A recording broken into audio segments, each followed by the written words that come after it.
গ্রামের এক কোণে ছিল একটি ছোট কুঁড়ে ঘর। সেখানে থাকতো রতন নামের এক ছোট ছেলে, বয়স মাত্র ৮।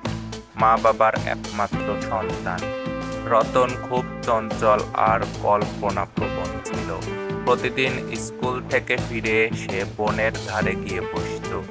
এমনই একদিন সে স্কুল থেকে ফিরে তার কিছুক্ষণ পর সে জঙ্গলের দিকে যেতে থাকে।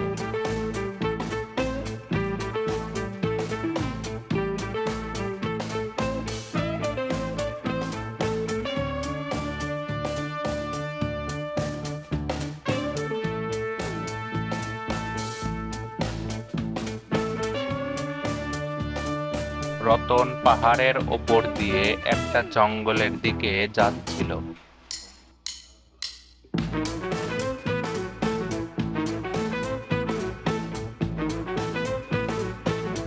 রতন যখন জঙ্গলের ভেতরে চলে এলো, সেখানে দেখলো একটা পাখি আহত হয়ে পড়ে রয়েছে।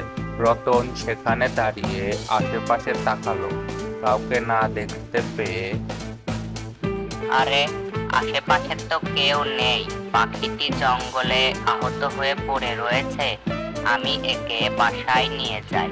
নিয়ে গিয়ে সুস্থ হলে আবার ছেড়ে দেব। এই ভেবে রতন পাখিটিকে বাসায় নিয়ে যায়।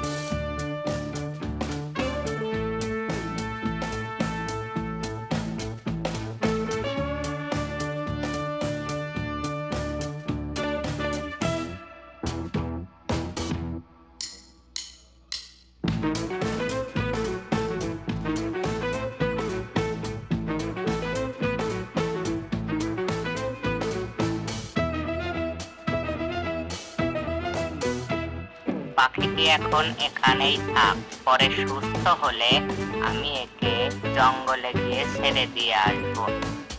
রতন তার মা বাবার সাহায্যে পাখিটিকে সেরে তুলতে থাকে। কয়েকদিনের মধ্যে পাখিটি উড়ে যাওয়ার মতো শক্তি পায়। পাখিটি সেরে ওঠার পরে রতন তাকে জঙ্গলে নিয়ে গিয়ে ছেড়ে দিয়ে আসে।